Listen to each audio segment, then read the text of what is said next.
Hello everyone, welcome back to my channel. आज मैं फिर हाजिर हो गई हूँ आपके लिए बहुत ही यूज़फुल किचन टिप्स लेकर। आज की हमारी टिप्स बहुत ही ज़्यादा खास होने वाली हैं।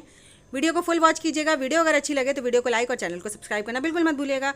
तो चलिए बिना देरी करते हुए आज की पहली टिप शुरू कर लेते हैं। आज की जो मेरी पहली टिप है, इस तरह जो सेलो टेप होती है ना, उसको लेकर है। जो सेलो टेप हम लोग जब छोटी बड़ी सबके घर में इस्तेमाल होती है, जब उसे ढूंढते हैं तो वो मिलती नहीं है। तो उसके लिए आप क्या कीजिए, आप लीजिए कोई भी पेन और उसको इस तरह से स्क्रैच कीजिए। एक दो बार जब आप इसे स्क्रैच करेंगे ना घुमाते हुए टेप को, और आप देखेंगे आप बहुत ही ईजिली वहाँ पर ना हमारी जो पेन की इंक है वो लगना शुरू हो जाएगी और हमें ये छोर जो है आसानी से मिल जाएगा। तो ये छोटा सा ट्रिक है लेकिन बहुत काम का है। तो इस तरह से जब भी आपको छोर मिल जाए ना, तो जब आप उसे रखें तो इसे कुछ थोड़ा सा पार्ट इसका थोड़ा सा मोड़ दीजिए, उसके बाद आप इसे छोड़िए। इस तरह से जब आप नेक्स्ट टाइम इसे ढूंढेंगे तो आपको कुछ भी नहीं करना पड़ेगा, फटाक से आपका जो छोर है वो मिल जाएगा। तो इस तरह से आप जब भी सेलो टेप का इस्तेमाल करें तो उसका छोर थोड़ा सा मोड़ कर ही छोड़ें। तो आई होप आपको ये ट्रिक पसंद आएगी। चलिए बढ़ते हैं नेक्स्ट टिप की तरफ। नेक्स्ट टिप है मेरी वाइपर को लेकर। इस तरह के जो हमारे छोटे हों या बड़े हों, सब तरह के वाइपर्स होते हैं हम घर में, लेकिन जब ये यहाँ से टूट जाते हैं ना, तो हम उनका इस्तेमाल कितना भी आसानी से करें, संभाल कर करें, लेकिन वो एक बार में ही निकल कर बाहर चले जाते हैं, क्योंकि इनमें ऊपर पॉइंट्स लगे होते हैं, वो पॉइंट्स निकल जाते हैं।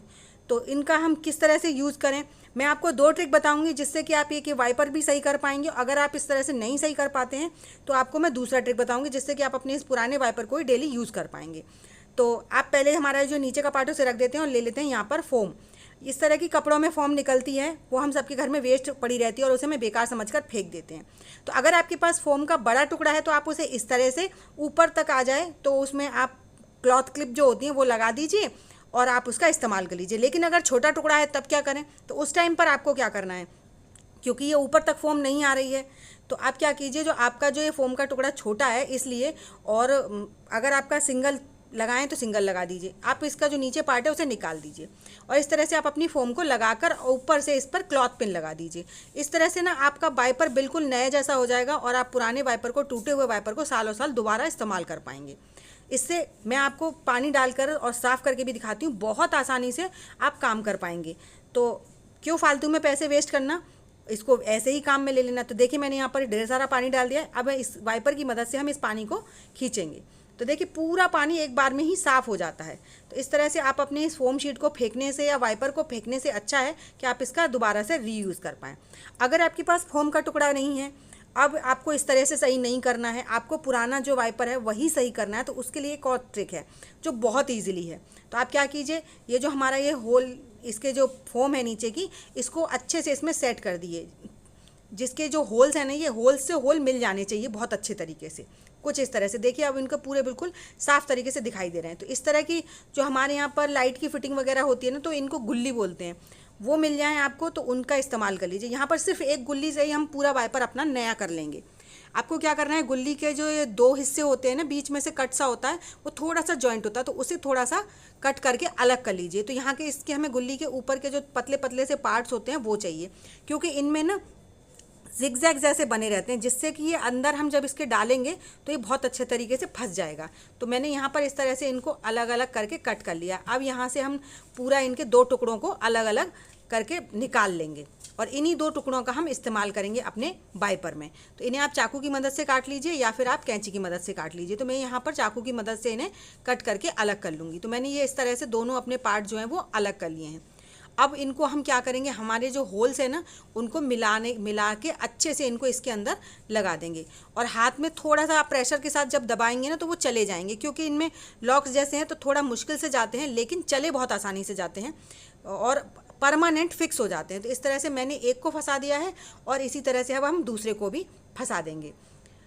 और इस तरह से जब आप अपने वाइपर को सही करेंगे ना, तो आपका वाइपर सालों साल चलेगा और ये बिल्कुल नहीं निकलेंगे, क्योंकि ये जो नॉर्मल इसमें लग कर आते हैं उससे काफ़ी ज़्यादा स्ट्रॉन्ग और मजबूत होते हैं। तो आई होप आपको मेरा ये ट्रिक पसंद आया होगा। अगर आप चाहें तो बीच में भी लगा लीजिए, वैसे साइड वाले दोनों से काम हो जाता है। तो चलिए इसी के साथ बढ़ते हैं नेक्स्ट आइडिया की तरफ।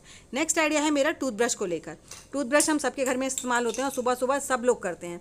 तो कई बार क्या होता है कि हम लोग जब टूथब्रश का इस्तेमाल करते हैं या फिर हम जब टूथब्रश खरीद के लाते हैं तो एक छोटी सी मिस्टेक हो जाती है, या फिर हम जानबूझ के भी ले आते हैं। कई बार हम फैमिली पैक खरीद लेते हैं कुछ इस तरह से। तो इन फैमिली पैक्स में क्या होता है, सेम कलर के ब्रशेस निकलते हैं, 1-2% अंतर होता है और कुछ तो बिल्कुल ही सेम होते हैं, जैसे कि ये बिल्कुल सेम है अब इनको हम जब इस्तेमाल करते हैं तो पता ही नहीं चलता कौन सा ब्रश किसका है, कौन सा किसका है। अगर डिफरेंट कलर के हैं तो उन्हें ढूंढना बहुत आसान है, लेकिन अगर सेम टू सेम है तो उनका ढूंढना बहुत मुश्किल है।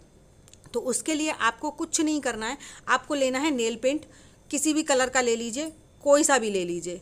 तो आपको उस नेल पेंट से ना उस ब्रश के जो पीछे वाला पार्ट होता है वहाँ पर, जिसका भी ये टूथब्रश है ना, उसका आप या तो फर्स्ट लेटर लिख दीजिए या फिर वैसे ही निशान लगा दीजिए।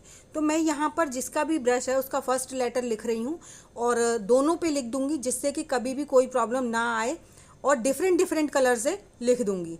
अगर आप चाहें तो एक कलर से भी लिख सकते हैं, लेकिन कभी कभी क्या होता है, कई बार जब हम इसे काफ़ी टाइम तक इस्तेमाल करते रहते हैं ना, तो नेल पेंट भी हल्का पुल्का छूट जाता है।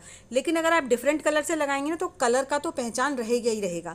क्योंकि कभी कभी क्या होता है कि जब नेल पेंट हल्का पुल्का छूट जाता है तो लेटर पहचान में नहीं आता है कि इस पर क्या लिखा हुआ है। तो इसलिए अलग अलग कलर की नेल पेंट लगा दीजिए, जिससे कि इनको पता करना बहुत आसानी से हो जाएगा कि आपका ये कौन सा ब्रश किसका है। तो आई होप छोटी सी ट्रिक है, आपको ज़रूर पसंद आई होगी। इस तरह से आप जब इनका इस्तेमाल करेंगे तो आपको कोई परेशानी नहीं होगी। तो चलिए इसी के साथ बढ़ते हैं नेक्स्ट टिप की तरफ।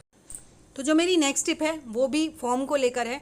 अब मैंने तो वाइपर अपना उसी तरीके से सही कर लिया जो लॉक्स लगाए थे। अब ये फोम शीट बची है तो इसको क्यों फेंकना, इसका भी चलिए इस्तेमाल कर लेते हैं। तो इसके लिए यहाँ पर एक छोटी सी कटोरी लेनी है और उसको पेन के उससे सर्कल कर लेना है। पेन की मदद से कर लीजिए, मार्कर की मदद से कर लीजिए, या फिर अगर आप ऐसे ही काटना चाहते हैं तो ऐसे ही काट लीजिए। गोल शेप में आप इसे काट लीजिए। तो यहाँ पर मैं इसके 2 टुकड़े कट करूँगी, बिल्कुल सेम साइज़ के। जी हाँ, अगर आप चाहें तो 3 टुकड़े भी कर सकते हैं, 4 भी करते हैं, मतलब जितने निकल सकते हैं उतने निकाल लीजिए। सबका ही यूज़ डिफरेंट डिफरेंट तरीके से आप कर सकते हैं। तो मैं आज आपको एक यूज़ बता रही हूँ। और बाकी जो फोम बचे ना तो उसे फेंकने की गलती बिल्कुल मत कीजिएगा, उसको भी संभाल के रखिएगा। ये बहुत काम की होती है जो फोम होती है, इसका हम बहुत तरीके से इस्तेमाल कर सकते हो। यहाँ पर मैंने 2 टुकड़े कट कर लिए और इस फोम को आप चाहें तो और भी टुकड़े कट करके लगा सकते हैं, लेकिन यहाँ 2 टुकड़े काफ़ी हैं। और इस फोम शीट को संभाल के रख देते हैं। उसके बाद हम लेंगे 2 साइडेड टेप, और 2 साइडेड टेप का हम 2 टुकड़े कट करेंगे। एक टुकड़े को क्या करेंगे, इन दोनों फोम शीट के अंदर रखेंगे और आपस में इनको अच्छे से चिपका देंगे, कुछ इस तरह से। अब इनका इस्तेमाल कहाँ पर करना है, कैसे करना है, वो देख लेते हैं। तो उसके लिए मैंने एक शीट पे यहाँ पे चिपका दिया है। तो चलिए इस फोम शीट को लेकर चलते हैं अपनी ड्रेसिंग टेबल पे। जी हाँ, ड्रेसिंग टेबल पे हम इसका अच्छे से इस्तेमाल कर सकते हैं। जैसे आप चाहें कहीं पर भी, या तो मिरर पे या फिर साइड में कहीं पर भी आप इसे चिपका दीजिए, कुछ इस तरह से। इसको चिपकाने के बाद आप इसमें ना अपनी सेफ्टी पिन्स अरेंज करके रख सकते हैं। जी हाँ, सेफ्टी पिन, क्योंकि जब हमें ज़रूरत होती है ना तो ये हमें एक भी नहीं मिलती। हम कहीं पर भी कितने भी संभाल के रख दें इनको, लेकिन ये इधर उधर गिर ही जाती हैं। जब भी हम कहीं तैयार होते हैं तब हम ड्रेसिंग टेबल के पास आते हैं, या फिर कहीं से लौट कर आते हैं तब भी हम वहीं पर आते हैं।